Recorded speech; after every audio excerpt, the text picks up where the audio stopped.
You were scared of the rain. Yeah, it was raining hard when I woke up. Wow. Sorry about that. Yes? In the different Vedic manuscripts on yoga, they talk about pranayama and how there's such an incredible tool that can be utilized by these different pranayama practices to help to still the mind and control the whole process. But we find that we have absolutely no emphasis on it, what to speak of even making the general practices are the practitioners in our sangha even aware of how to do it.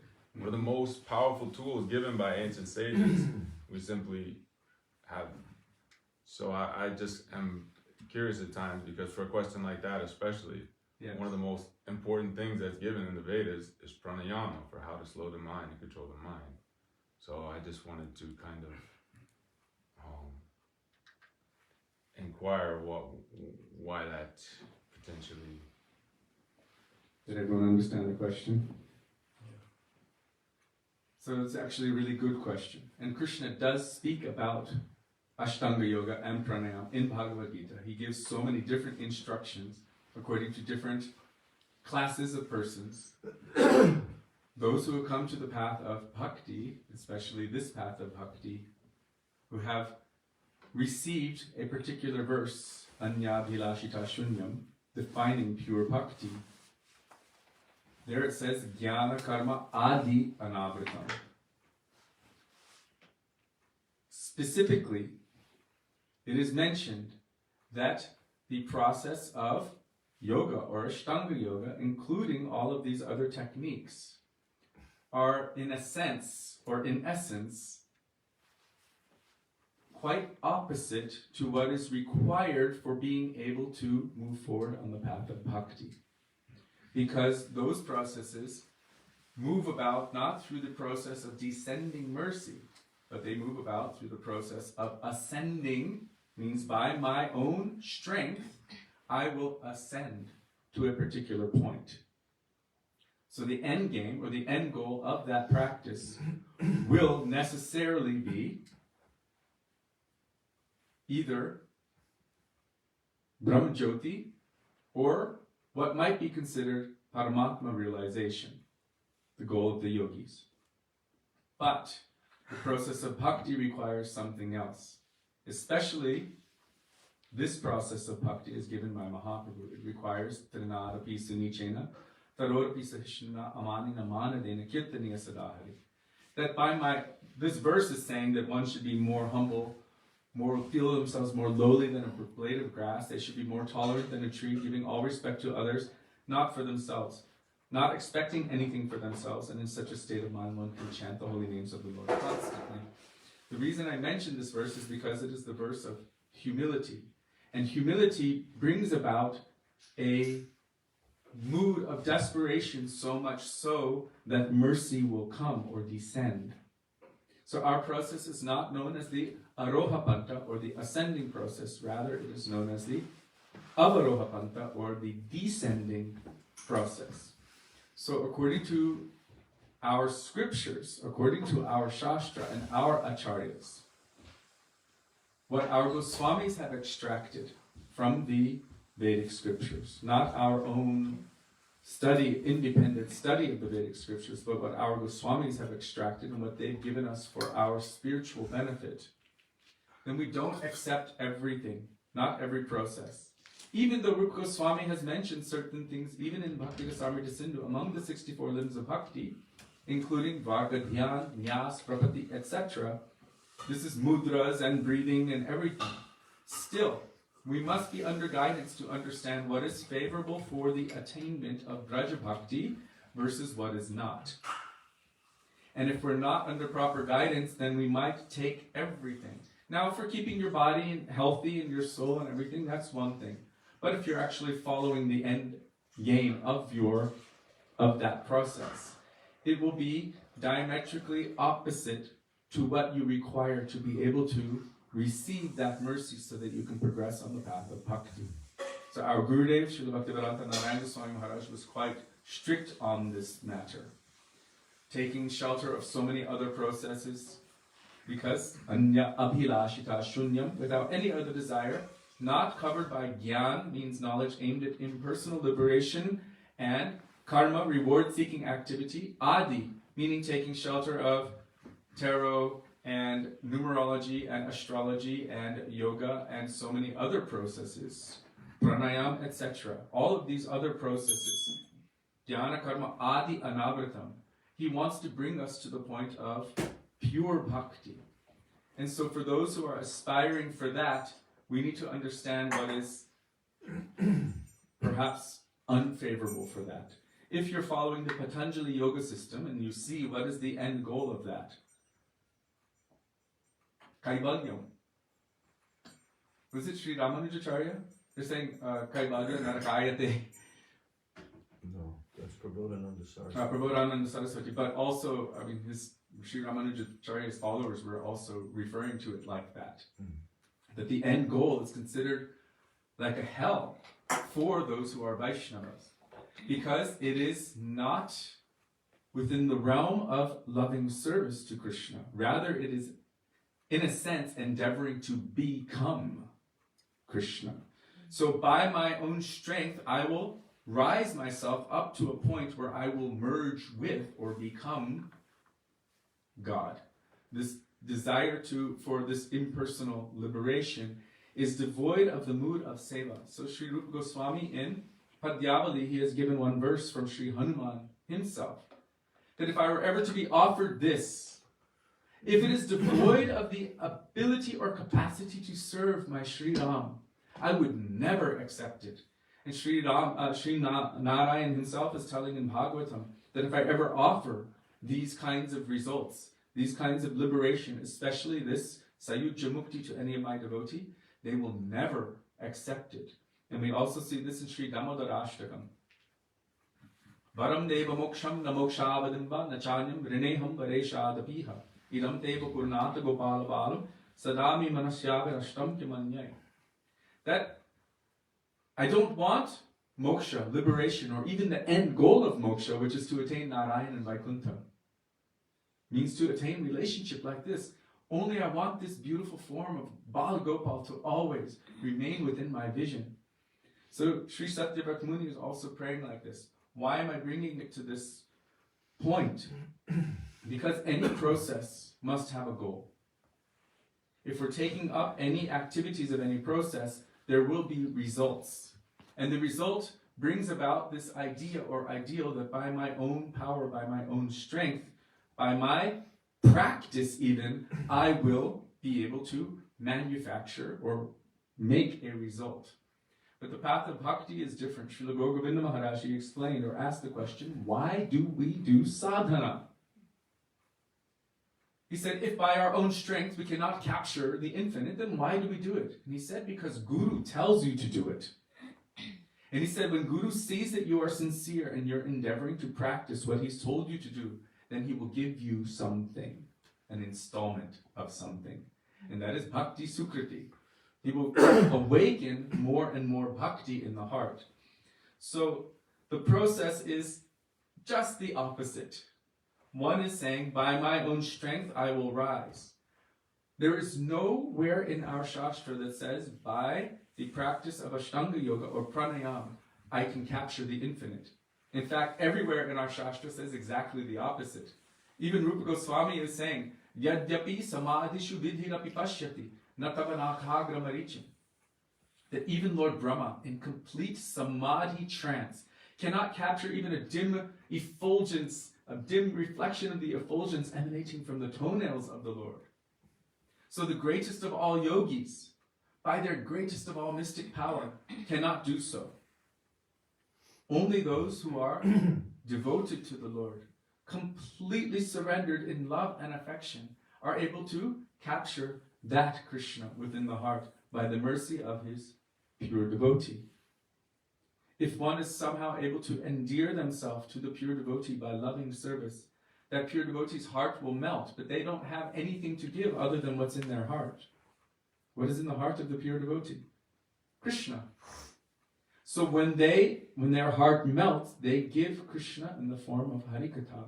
And by that, Nashta Prayeshva Bhadreshu Nityam Bhagavat Sevaya Bhagavat Yutama Shloke Bhakti Bhavati Nashtiki. All of those verses in Srimad Bhagavatam that Pujyapada Padmanabha Maharaj has been requested by Srila Gurudev to speak about so many times. Krishna is manifested in the heart by their mercy. And so that is our process. If we take shelter of so many other paths, Srila Gurudev explains that means we are putting our faith in those paths. And if we're putting our faith there, then we won't be able to give exclusive, one-pointed Shraddha to the path of bhakti. Srila Gurudev has been known to ask devotees, what is that you're wearing on your neck? Oh, it's so many different gemstones for all of the different planets and demigods and this and that. Gurudev would break that necklace off of their neck. If you're putting your faith there, then you won't put your faith in Krishna or in the path of bhakti. You should put your faith in Tulsi Devi. You should put your faith in Harinam. You should put your faith in Krishna. I'll give you a very personally witnessed example. So we were in Singapore with Srila Gurudev. Jagmohan Prabhu and myself, we were massaging Srila Gurudev. And Jagmohan had entered with a big fat gold ring that had coral. Gurudev said, what is that? And he said, oh, one astrologer, I'm not going to name the astrologer, told me I should wear it to ward off the effects of Shani. Who's Shani? The god of war. If you see, at least I've seen in Loy Bazaar, these people walking around with little buckets of mustard oil. Any shop they go to, because they're begging on behalf of Shani Dev, everyone puts something. No one wants to be on the bad side of Shani. Shani is Saturn. Yes. God of war, Saturn. Mars is God of war. Sorry, but Shani also. Yeah. In India, everyone's afraid of Shani Dev. They even have a massive murti of Shani Dev at Kokilvan. They have a massive murti of Shani Dev right at Govardhan at Sankarshan Street. And people just, they worship and flock to worship Shani Dev, to keep him appeased so that they don't have difficulty in their lives. So, he said, to ward off the effects of Shani and to help me with my mind. Gurudev said, give that to me. So he took off the ring and gave it to Gurudev. Mind you, he was brahmachari at that time, in brahmachari cloth. Gurudev took it and said, now Shani won't touch you. And then Gurudev did the most amazing thing. He was sitting there in his little gamsha waiting for the massage. He leaned back and he said, I will kick Shani and he can go live with that astrologer. I will kick him and he can go live with that astrologer. Shani won't touch you. So Srila Gurudev had a very one thing, so powerful that he can kick Shani Dev. And he's fearless about that. Two, he did not want us to put our faith in all of these other things, all of these other processes. He wanted us to put our exclusive faith in the path of bhakti. Once upon a time, Srila Gurudev was telling one very hilarious pastime of the marriage of Srimati Radhika and why Abhimanyu never touched her. And the devotees were laughing, and all of us, it was telling in Hindi, and we were like, what's going on, what's going on? There was no translation. They were hitting the floor, hitting their legs, laughing so hard. And then Ramchandra Prabhu translated for all of us, and we were like, oh, I can't even tell you because it's not rated PG, I'm sorry. Anyhow, basically Krishna somehow emasculated Abhimanyu in this history which came from the Puranas. And then Srila Gurudev afterwards said, you should be very careful. He said there are so many juicy stories in the scriptures and in the Puranas to attract our attention. And gradually they will divert us slowly toward Krishna. When we start putting faith in this and that, and gradually it will bring us there. But for all of us, he said, a lot of it is juicy stories, something which is made to make us interested, but not necessarily the truth. And then Srila Gurudev said, but what our Goswamis have given us, they have gone through all the Vedic literatures and extracted the essence. What is that? Yankali Rupa Sharira Nadharata. They're saying that he's like a swan who is able to extract those beautiful teachings. And we've always heard that our Goswamis were like swans who are able to separate milk from water. Who can separate milk from water when you mix it? But a swan is able to do such a thing. So he said, what our Goswamis have given us, he said, the essence that they have extracted, what they have given us, we can trust 100%. We can trust what they've given us. Because they've only given us what is favorable for our development on the path of bhakti. So, regarding your question, why we don't do that, it's actually because our shastras, our Guru Varga, coming from Sri Chaitanya Mahaprabhu, Rupa Goswami, all of our own Guru Varga, have not instructed us to do so. In fact, they've instructed us to dedicate our whole energy, our faith, our shraddha, our every waking and sleeping moment in the path of bhajan. And by that, automatically, all of the other things are taken care of. This is the basic definition of shraddha. Shraddha shabde vishwas kohe sudrida nishchoy Krishna bhakti koile sarva karma krita hoy. That simply by engaging in the process of bhakti, automatically all other obligations and subsidiary activities or necessities or whatever, they are taken care of. And our Srila Gaur Govind Maharaj would add to that, nothing to do, Baba, nothing to do. For such a person who has even come to the point of foundational faith, paramartik shraddha, the very first step on the path of bhakti, then they understand and have conviction that simply by endeavoring on the path of Krishna bhakti, automatically everything else is taken care of. So they don't put their faith in all other processes, our Guru Varga, and they also have not instructed us to do so.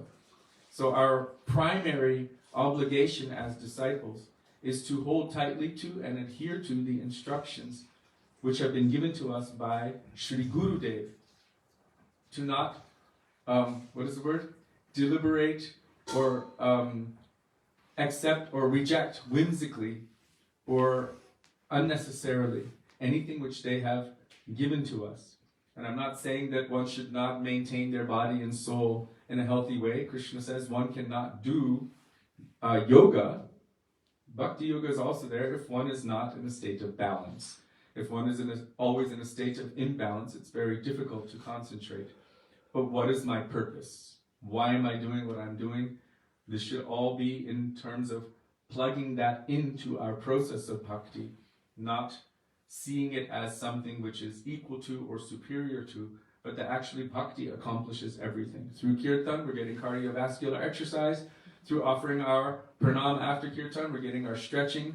Through parikrama, we're getting our lymphatic system going. We don't need to worry about that. Through Ekadashi, automatically our body is getting an opportunity to fast. Through Chaturmasya, we're also giving our body an opportunity, but this is all secondary. The primary reason for all of that is to increase our loving devotion to Krishna, to increase our faith in the path of bhakti. And all of these secondary attributes, whatever takes place, even if you're chanting your japa, you'll have to do pranayama. Hare Krishna, Krishna Krishna, Hare Hare, Hare Ram, Ram, Hare Hare. You're breathing in, you can even chant on your in-breath, but we don't concentrate on the external and internal breath. We concentrate on Harinam. And automatically everything is taken care of.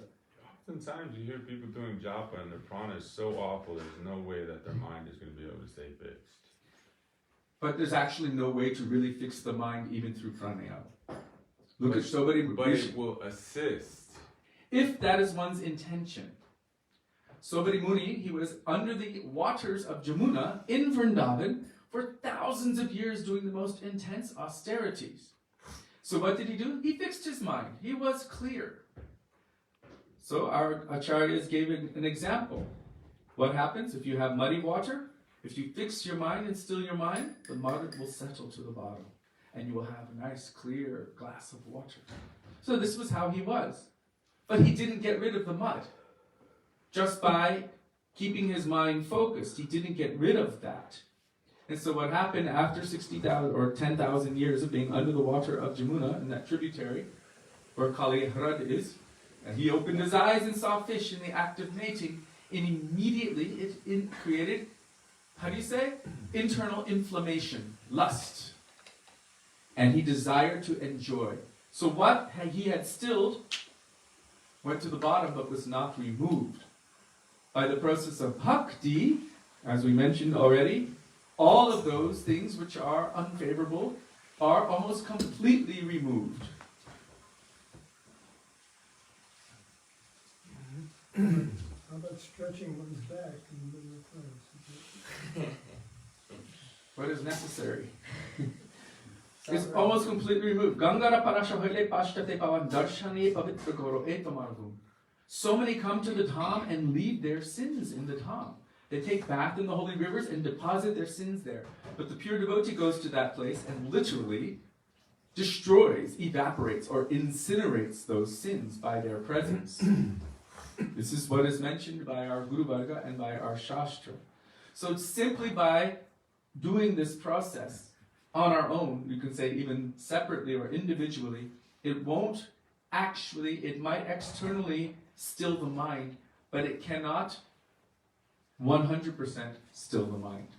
It is not the process. And also this stilling of the mind does not bring about attraction to Braj or Braja Bhakti. Srila Gurudev explained that if one is, I remember him telling this like it was yesterday, he said if someone is in a state of, or a Gyan Bhakti, and they have become, he used the term like a dry sponge, it's very difficult to bring them to the path of devotion because of that dryness. He said that if someone is fully absorbed in their attachment to their family, to their things in this material world, he said because they have that rasa, then very easily one can dovetail it from that toward Krishna. And this is confirmed by Kapila Dev in Srimad Bhagavatam, that same attachment that we have to things of this material world, when dovetailed toward transcendental persons and transcendental subject matters, will open wide the doors to liberation. There's something which needs to be dovetailed. So from the mundane ras, switching over to the transcendental ras by the mercy of the pure devotees. Yes? What I'm seeing is that Gaur Hari Prabhu, he has some appreciation, probably have practiced to some extent, right? Yeah, a lot of practice. Of the pranayama and so forth. I mean, breathing is something they do. A general person breathes 21,000 times a day. Having a little awareness of how to do it properly for the optimum function of the organism seems to be fundamentally favorable for practicing bhakti.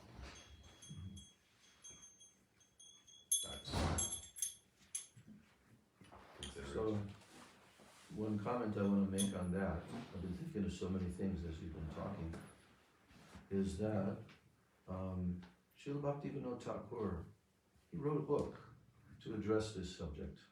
We have it from Gurudev, Prema Pradipa. You know that book? Indeed. Did you read it? It's one of my favorites. There you go.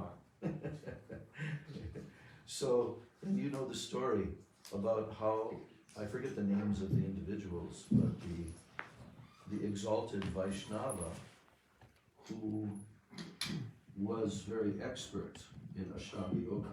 He had actually attained some level of perfection, right? And but then he came in contact with the pure Vaishnavas, and his whole being and heart became converted toward rasa, right?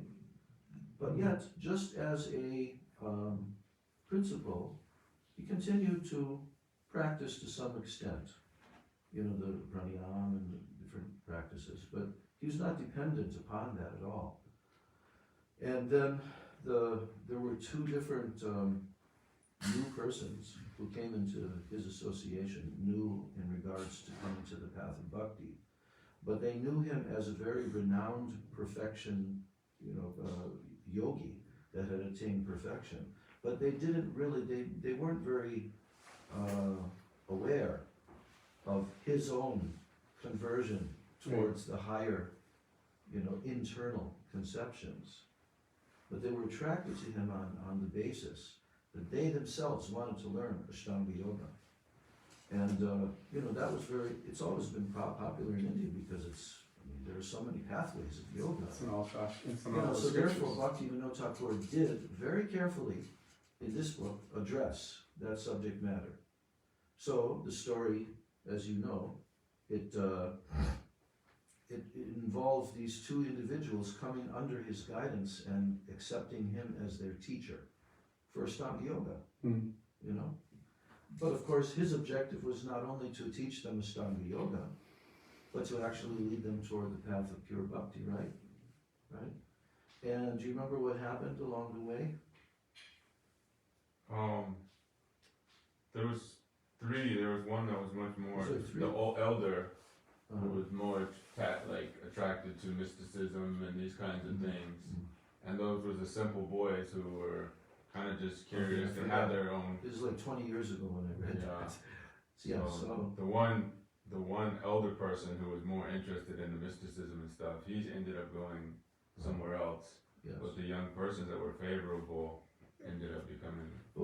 But amongst those two young ones, wasn't there one that actually came to the path of Shuddha Bhakti and was attracted to that more so, and he kind of gave up his Ashtanga Yoga practices? But the other younger one, he was completely still very much attracted to the Ashtanga Yoga, and it described, the very end of the book was the thing that startled me. Like the last lines of Bhaktivinoda Thakur in the book. He was just saying, describing the destination of these two. And he explained, as I just said, one of them became attracted like that. And he became attracted to rasa. The other could not understand rasa at all. Because his focus, that's the end of the book, his focus was to go to that personality for this purpose.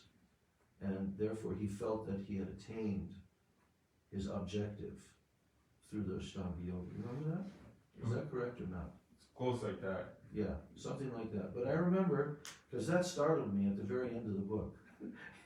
He said, the other, he could not understand rasa at all.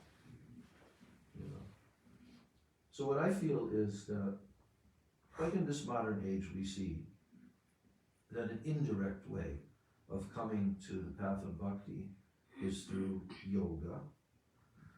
And yoga became so popular in the last, at least the last 20 years, like anything, yoga studios here or there. But literally, practically none of them are at all really conversant. Then it even came to the point where they have bhakti festivals and shakti festivals and all of this. And I've been there. I've seen and interacted, and actually interacted a lot for a whole year when I was down in LA. And in most cases, of course, we know that the people are not being guided properly in most of these yoga genres.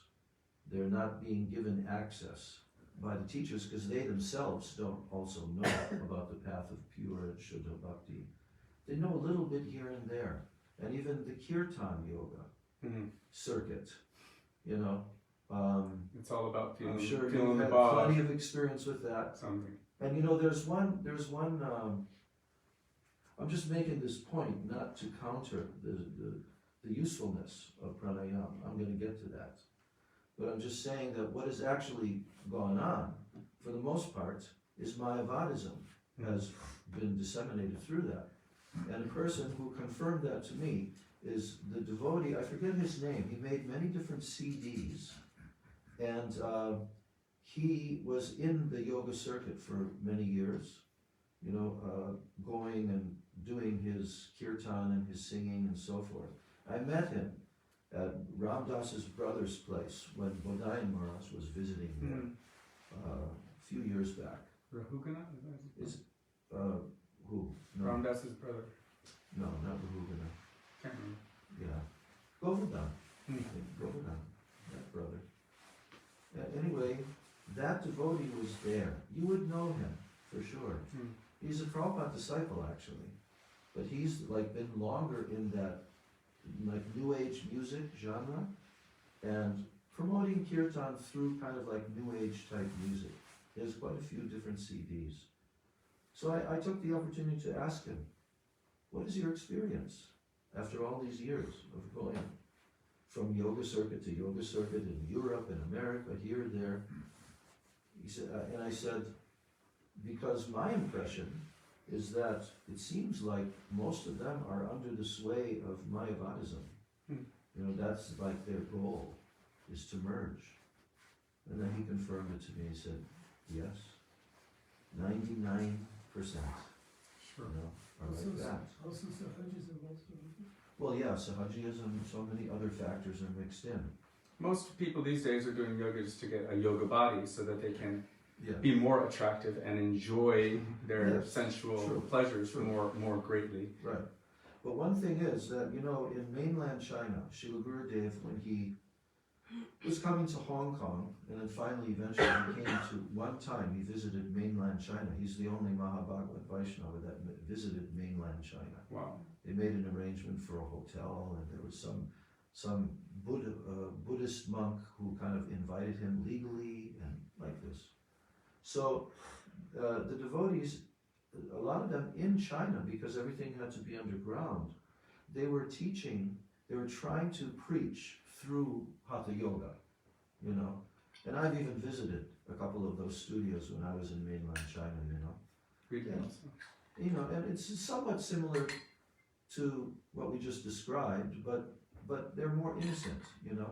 And they're thinking that they're entering into spiritual life. I mean, I myself, before I became a devotee, I was attracted to yoga for some reason, didn't know, and I saw a Hatha Yoga book being sold in a department store, just like propped up somewhere, and I have to get that. So I took the book, and I began to practice, because it was teaching you how to practice each one of the asanas, and eventually it came to pranayama at the end of the book. Didn't go very far into that, but it was describing at the end of the book that through pranayama you can raise your consciousness to a higher level. And that was something that in the 60s and 70s people were really interested in, raising your consciousness, you know. And so so I actually literally learned practically all of the asanas, and I did some pranayama. So I'm sure in some way that was beneficial on a certain level, you know, to developing my subtle and gross bodies toward that practice, so that it can be favorable on a certain level. It can be favorable, right?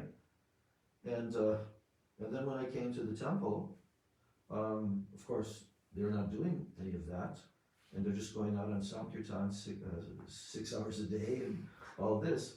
But when I came They to needed that, yoga afterward. you know, then I began to realize and understand, actually, I don't really need that. Especially I was in a younger body then, you know. But like our acharyas have not prohibited, I'm going away from the point I was going to make about Gurudev's visit to China.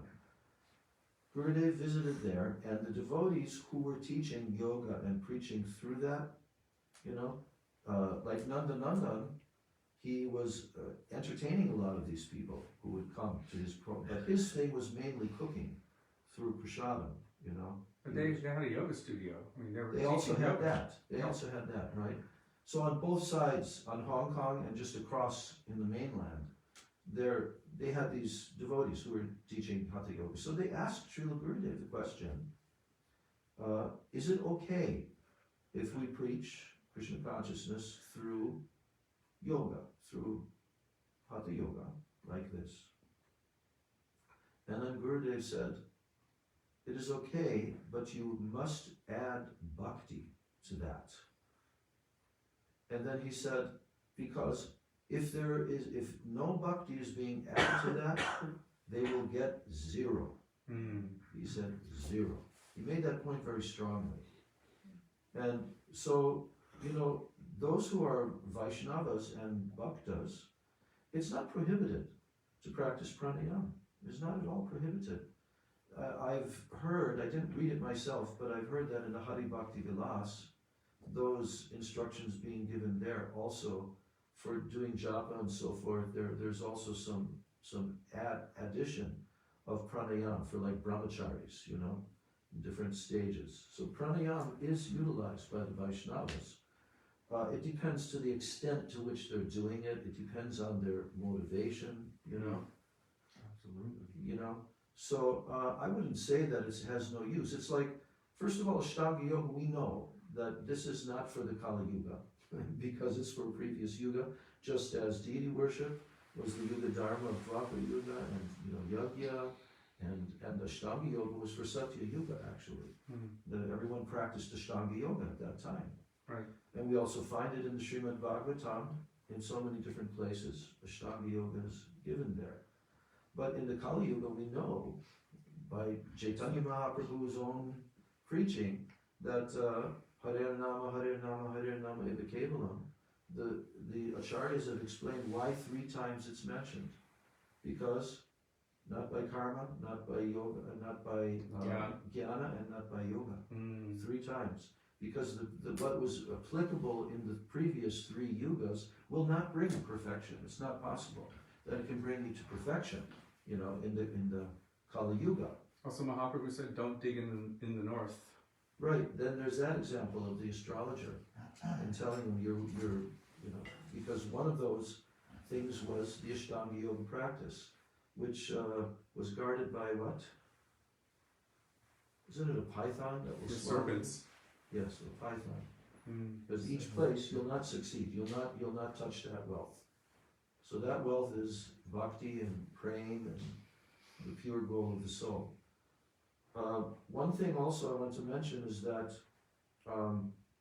there's a few things, but like for example, Dhruva Maharaj. Dhruva Maharaj was practicing Ashtanga Yoga, and that was in Satya Yuga. Intense pranayama. Intense pranayama. Well, no pranayama at all. Nobody has ever done in the Held his universe. breath. In the universe, right? And he's becoming more and more powerful. Yes. There's no doubt that even in the Kali Yuga, I've met people that have been, and I've met devotees who really came from a heavy yoga background, but none of them kept adhering to that, even after they had gone very, very far. You know that one devotee who records, he reads the Bhagavatam, Amala Bhakta, is that his name? He was a very accomplished Hatha yogi. Really? Very accomplished. He went very, very far before he came to the movement, you know. And I actually wrote him a letter one time from Mayapur because I was being introduced to Hatha Yoga there by Lagudi. Lagudi was from Hungary or somewhere in Eastern Europe, and he became a very accomplished Hatha yogi. And at a time in my life when I needed something for my health and all of that, and even though I had practiced previously, but he was out of practice, so he got me onto a program of doing different asanas and some pranayama, not a lot, but different asanas especially. So, and I've run across quotes in Prabhupada's books where he's directly saying that Hatha Yoga, and by Hatha Yoga and pranayama, all the threefold miseries can be reduced. So yeah, it's beneficial for the body. But when somebody's motivation is particularly in that direction, there's a difference. Yes. Then like in the case of this pure devotee who is still practicing something, because that's the line that he came through. You know? Also, in his case, he's doing pranayama for the intent of stilling the material aspect of his mind, so that he can focus more on bhakti. So that he can do the bhakti sadhana. Especially this time in Kali Yuga, the unfavorable samskars are barraging more than ever. So utilizing the tools that are available seems only to be practical. Yeah, and You repeat that? it's confirmed that it can't. It's been made available by our acharyas. Like I said in the Hari Bhakti Vilas, it's not prohibited. But what is prohibited is very clear in the verse. Anyavilashita shunyam jnana karmadi anavritam. And adi refers to yoga and various other things. And anavritam means not covered by. So that's the thing that has to be examined in the devotee. Not covered by. And just to finish the Dhruva Maharaj point is that Dhruva Maharaj did this very powerful austerity, you know. unseen, unheard of before, you know, and he became so powerful, when he stopped his breathing, the whole universe was choked. We know that Hiranyakashipu also did, you know, Hatha Yoga, standing in one position and all of that. It was choked and burning. Yes, you know, so when after 6 months of doing this, then Lord Vishnu appeared to him, right? And he became overwhelmed. And then he told in his prayers to Lord Vishnu that I was searching for broken pieces of glass, but I found a valuable jewel. Swamin kritartosmi varam na jache.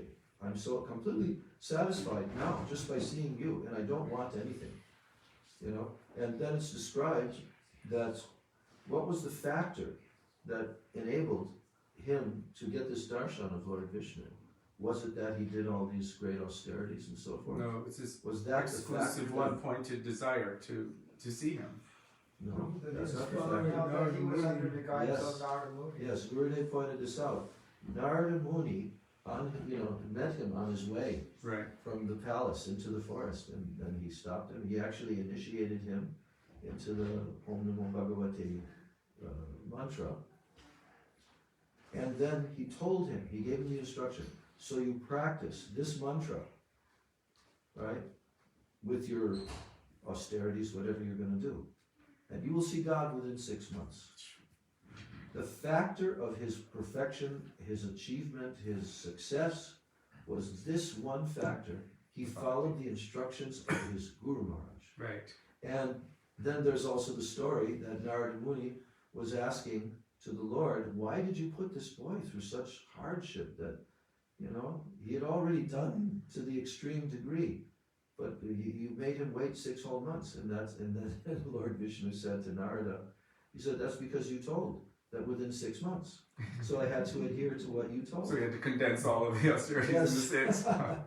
Intense. But that point that you made right there, that's the whole crux of what I was coming to as well. Yeah.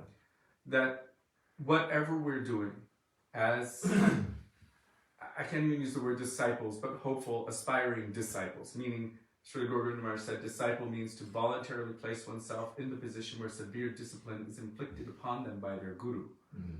So this is an aspiration. I'm not there yet. I don't know to what degree any of us are there, that kind of disciple. But to be under guidance and to not be independent of the teachings and the moods of Sri Guru. It's very easy to derail, and we might not know what it is that derails us. Gurudev said this about those who were going to one particular group to learn the Tattvas and Dharmas from them because they were associated with the Radhakund Babajis. Mother Karta Gaurapriya just told me just a couple weeks ago. He said, if you go, he said, the poison will enter and you won't even realize it.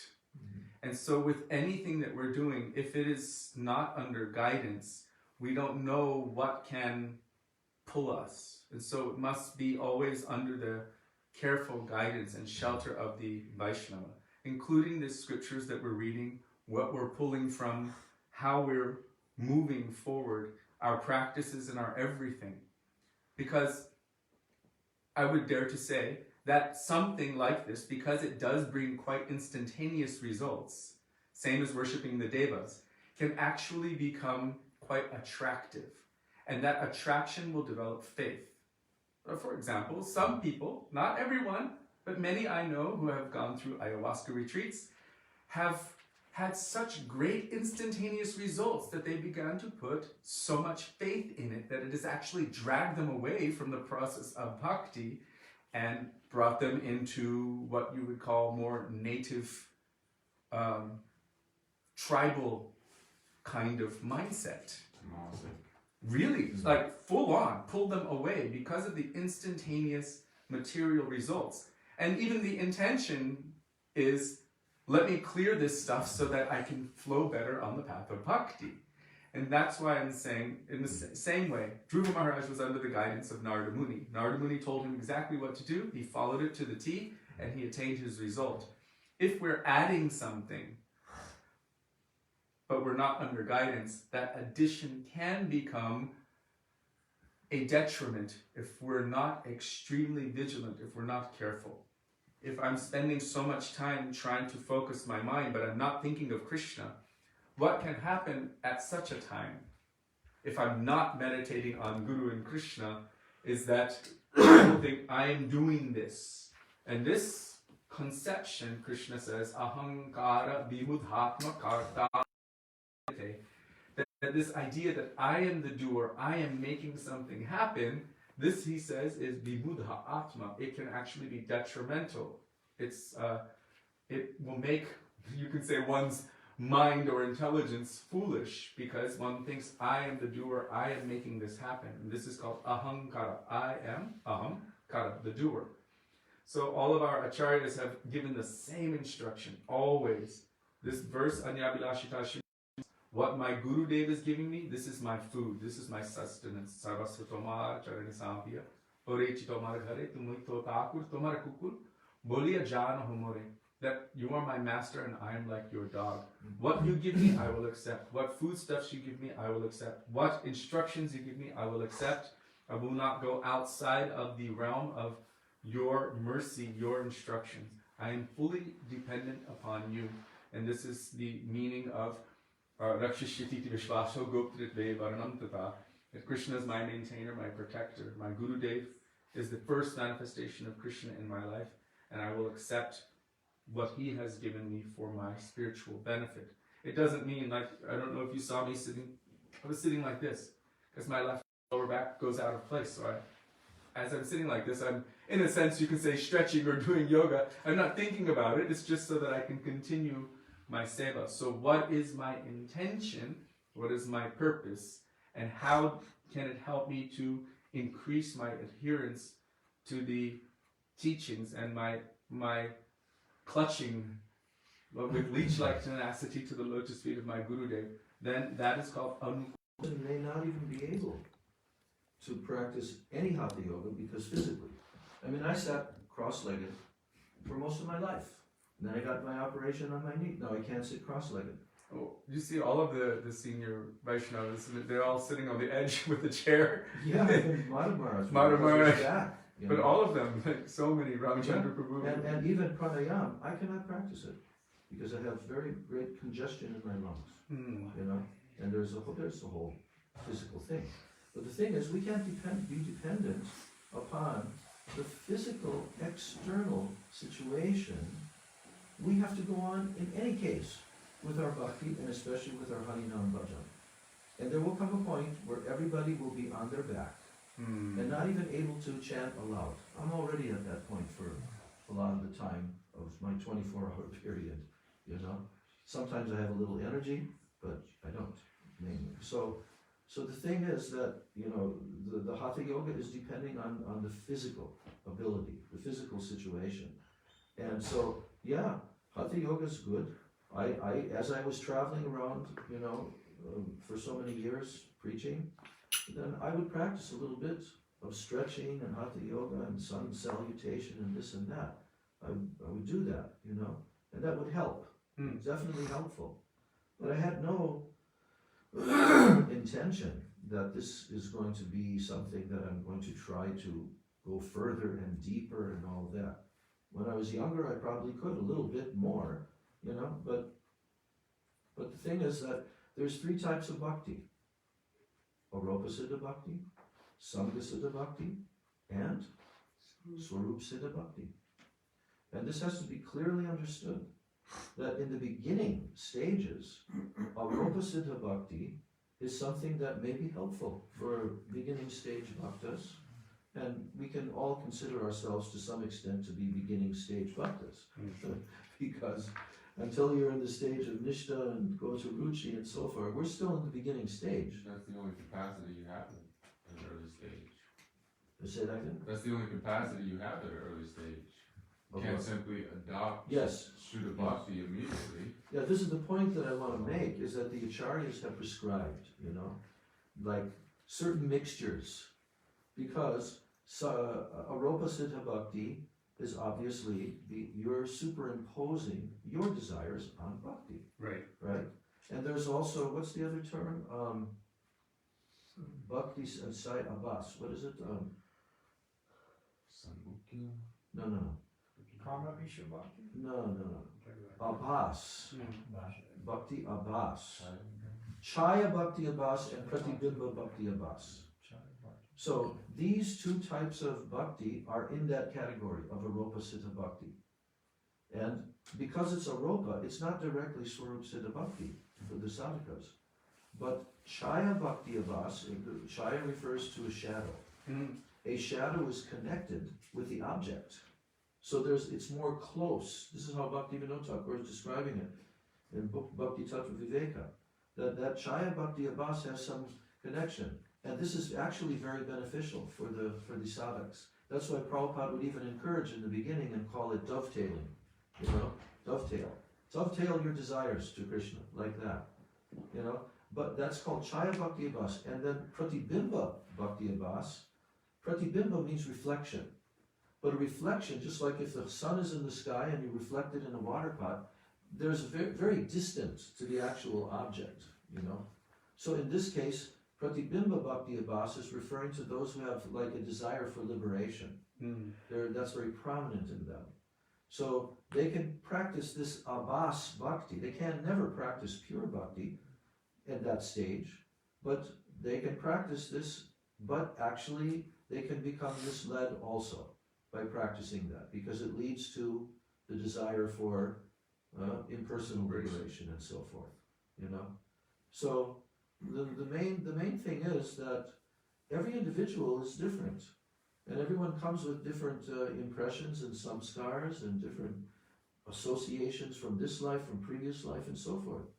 And that's why Bhakti Vinod Thakur also showed that example of one great personality who became a very exalted pure Vaishnava, but he initially started and perfected his Ashtanga Yoga practice, So, but Srila Prabhupada, right from the beginning, he saw that, and even Bhaktisiddhanta Saraswati Thakur was very strict in the mutt. He didn't even want anyone doing anything. Like there's a whole list of rules of living in the mutt. No kinds of like exercises and this and that. He was very strict, Bhaktisiddhanta Saraswati, And Srila Prabhupada also established that by his lectures on the 6th chapter of Gita, the book, what is it called again? Perfection of Yoga. So, the main principle is that the pure Mahabhagavat Vaishnavas, they see each individual, and they prescribe for each individual what will be helpful for them in their stage. And that means you're under guidance. Yeah. So Narada Muni saw this individual who had the strongest material desire that anyone could ever have, practically. And he facilitated that. Yeah. He said, okay, you do this, And it completely purified him. Well, what's interesting is that after Dhruva Maharaj saw Narayan, we have not heard any evidence of him continuing with that practice. Never. Neither Narada Muni when he was in his previous birth. Neither any of the devotees. Whatever way that they, once they had that darshan, they were only weeping, only crying and calling the names of the Lord from that point onwards. So, Srila Bharati Maharaj also speaks about his own samskars. yes. You probably read that lecture of how when he first came, he was very, strict in the Brahminical, and he wouldn't eat anything that's not cooked by a Brahmin. Very strict. Very strict. And that went on. The chapter how does Gurudev cut the knot in his heart. Yes. It took about a year, he said. Maybe in some parts a few years. Some like 10 years. Some long time. He started feeling a little bit embarrassed that his Guru Maharaj was in essence serving him by accommodating his necessities over time. And then he finally fully accepted Vaishnava culture. Yeah. There's this Russian couple down in LA, Dhananjaya. They both got initiated by Srila Gurudev. Dhananjaya was doing 4 hours every day, pranayama and hatha yoga. I mean, intense. When he first came, he was an architect, and he came to our Rose Temple. We met him, and then he met Gurudev. He took initiation and all that. To this day, he still does 1 hour of hatha yoga and pranayama. But Gaur Sundar Prabhu, he's always guiding him. He's like a Siksha Guru for him. And he got him into reading the Bhagavatam. And the changes that I've seen over the years in him, of his appreciation of the Bhagavatam and the Rasa, and yeah, he just came when I was down there, you know, we had class together and discussion. And so like he understands completely at this stage that that's not going to benefit him at all on the spiritual level. But he's attached to it, does it for his health, does it for his well-being, but for him, it's Harinam and Bhagavatam. And he realizes that now, you know.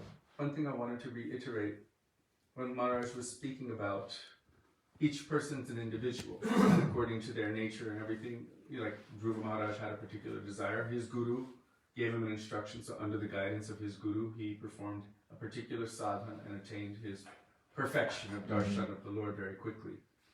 And so each of us has our own particular inclinations and nature. Srila Gurudev would engage different devotees differently. For Yashodanandan Prabhu, he was expert at making money. And Gurudev engaged him in that service. And we see the effect. Now he's fully absorbed. He's like, he doesn't even want to deal with that. He's constantly absorbed in bhakti and communicating with devotees and sharing and chanting, and he's very inspired. And with Krishna Kanta of the band Kulashekar, Gurudev told him, continue that, but put Krishna in it. So he continued with his job. His job was as a rock star. And Krishna Mai,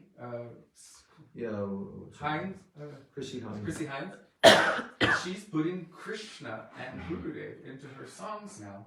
But it's still what she's doing. Isn't that, in essence, a rope sit above? It is. Yeah, it is. But there's something also. And that is the general instruction. That is for everyone. And the individual instruction is for that individual. If I were to, without being under guidance, try to take up the service that Gurudev has given Yashodanandan, I'll give you my own personal example. I was taking up the service of cooking. I was baking pineapple upside down cakes in this kitchen during the festival. Gurudev came out at 5 o'clock or 5:15, and I wasn't there in the kirtan. He just asks in the mic, "Where's Kishori Mohan?" I came out from around the bamboo curtain and I had my apron on and I'm like, "I'm here, Gurudev, I'm in the kitchen." And he said, "Your seva is to always be here in kirtan. Others can do that seva." Yeah. So I took off the apron, I gave it to someone, said, "Check the cakes in half an hour," and I went and sat in kirtan. In the future, others were saying, "What are you doing?" I was walking toward kirtan, and I just glanced in the kitchen as I was walking. Someone said, "What are you doing? Why don't you do seva?" And I said, "I am doing my seva."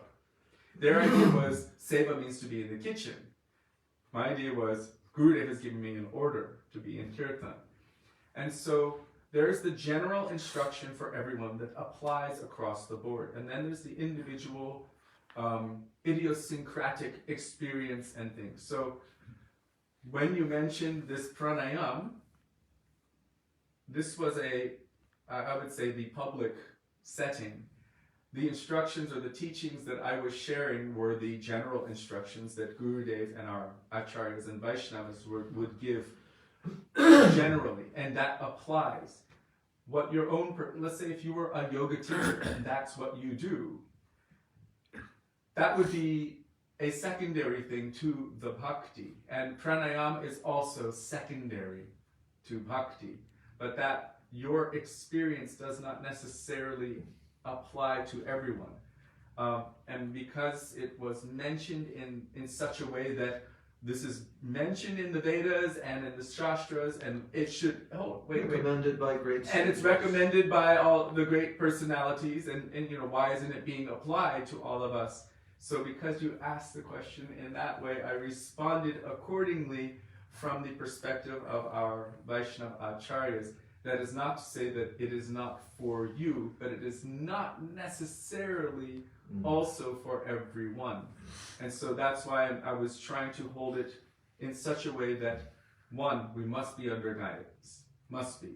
Two, what our acharyas have discussed in particular subject matters for the general population. And now three, there is also the individual, personal, idiosyncratic factor. And I'm not saying that you know, I mean, medicine, exercise, stretching, and whatever cannot be good. Breathing cannot be good for everyone. We all need to breathe, and maybe also how we take prasadam. The Mahaprabhu is told, take simply. Krishna says, about certain kinds of foodstuffs. And we should not judge Mahaprasad, but anyhow, Mahaprabhu has instructed that we should take simply.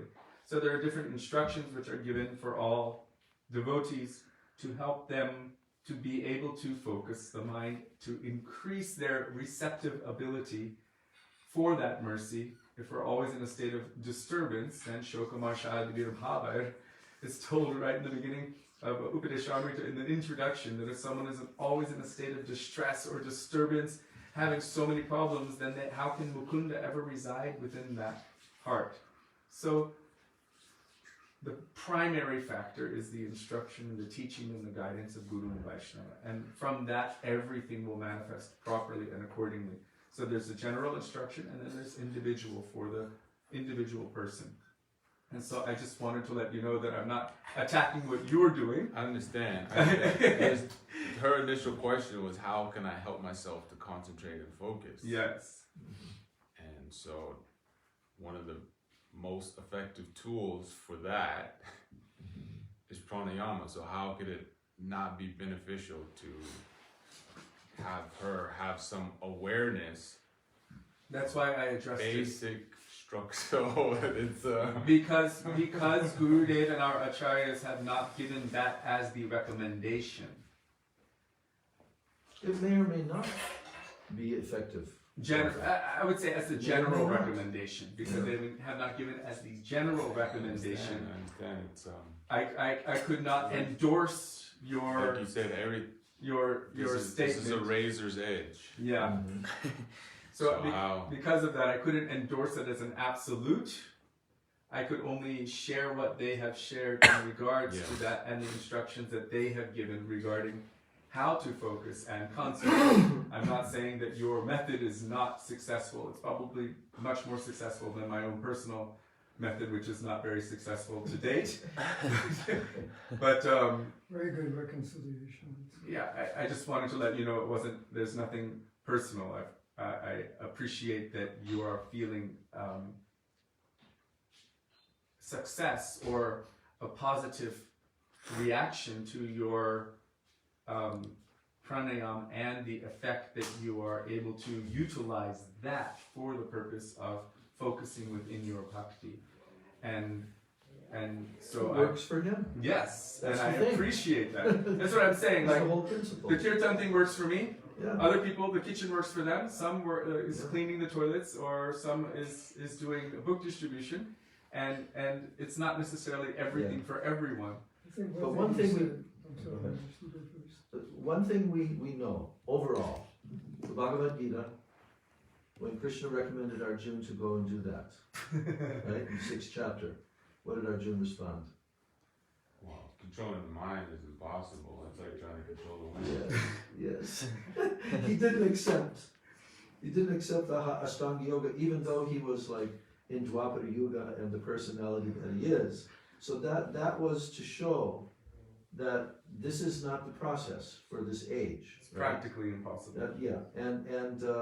But then at the end of the 6th chapter, then Krishna describes which type of yogi is really the best yogi. Yogi namapi sarvesham, amongst all yogis. Yes. Madgatena antaratmana, who is intimately united with me internally. Madgata, I am his very goal of life. Antaratmana, within himself. Shraddhavan bhajate yomam, who worships me with great shraddha. Same yuktatamo Who matha. does bhajan? That person is most yuktatama. Yes. He's most intimately united with me. And he is the highest of all. And that's the perfection of yoga. And then he says, Mataha, that is my opinion, Krishna says. Right. Yeah. Even, Go ahead. Even within the authorized processes of Krishna consciousness, still, and as in this case, everything depends on intention. Yes. It does. You know, like, there's one devotee in Singapore who was a Chinese-bodied devotee. And he decided that he got initiated by Gurudev. And he decided that he's heard so much that, you can, if you chant 64 rounds every day, then very quickly you'll attain this perfection and you'll enter into ruchi and all of this. So he started doing it by force. And I knew him before he started doing that, I knew him during that time, and then after. And what happened was, he went and did this for like 2 years. He had some work that he used to do going on boats from the Singapore island to another place. And he was always chanting. And you know what he did? At the end of 2 years, he sent his japa beads back to Srila Gurudev. Gave away his deities, his books and everything. He said, I tried it, they recommended it, it didn't work. So what was that? What was that? Why? Why he did that? Why wasn't it working for him? And I'm asking that question. He didn't understand the principle of the Chaturapara. Yeah. That it's not what we're getting, He was looking it's for what we're fruit. giving. He wasn't hearing Harikatha and serving the pure devotees. Sometimes he was hearing Harikatha Maybe also. he was unable to measure the result of his material senses. Also, his intention wasn't necessarily pure. This Maybe is the point. Yeah, he but was- Krishna says even if one comes to me with the material desires, then still some benefit is there. But one devotee asked Hari, that's a catch-22. one devotee asked Gurudev, what if we come for liberation? And he said, stay with Gurudev and he'll change your desire. You know, the point I feel in this story is that everyone has to strive according to their level. If someone is trying to artificially impose a certain level of sadhana that they are not qualified to do, actually. Why are they not qualified? No, he was doing it. It's not that he couldn't physically do it and chant the mantra that many times a day and so forth.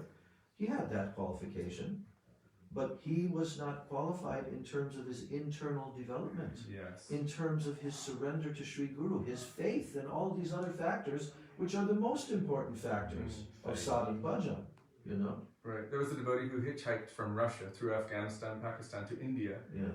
plopped themselves in Keshavji Gaudiya Mutt, and then Gurudev after Kartik said, okay, everyone, go back to your countries. And he said, I came, I hitchhiked, I'm here, I'm staying. Yeah. And Gurudev said, you're not qualified. Mm-hmm. You'll just be a disturbance for the mutt. You don't have the adhikar, the qualification, you should go back. Mm-hmm. And he was like, but one Gurudev was like, no. So he did it with good intention, but Gurudev immediately recognized he would just be a burden. He wasn't qualified. Yeah. And so he jumped ahead of his adhikar. And another one, there was a devotee in Holland. He had been chanting, ISKCON, right? Chanting 16 rounds a day for like 15 years. And then he went to take initiation from Srila Bhaktivedanta Bharati Maharaj. Srila Bhaktivedanta Bharati Maharaj told him, you should chant 4 rounds every day. He said, but I've been chanting 16 rounds a day for 20 years. And he said, exactly. You should chant 4 rounds a day, but with deep mood and intention. And from there, gradually increase. You've been chanting 16 rounds a day. And so he actually brought him down. He was going beyond his adhikar in a sense. And he just wanted him to focus instead of just being displayed out, to be focused. And he made him chant 4 a day, but with great intention. So there's a difference, a big difference in those activities. Anyhow, wow, 10:15, great, food for thought. So much good food for thought. What a great discussion too. Thank you all for participating and giving me the opportunity also to remember these beautiful instructions and teachings and everything. There's so many Please don't subjects. take any offense from me. There's no offense intended. I always have affection for you and I admire you and your tenacity. He's here every day. He's like solid. He's the rock of this place. He is. So maybe from his pranayama. Maybe. No, but I mean, yeah, he's got, his sadhana he's solid. So every time I know he's taking care of it, so I come a few minutes late and he's already doing it, It's beautiful. For some small period of time, I can maintain some standard that's above my capacity, but Okay, Srila Gurudev ki jai, Srila Prabhupada ki jai, Srila Prabhupada Guru Varga ki jai, Gaur Bhaktivinoda ki jai, Gaur Premanande. Hari. Hare Krishna. Made it back from town right in time. right? 1 second, let me just turn this off. Dandava Pranam. Hare Krishna, Radhe Radhe. Tweet, tweet.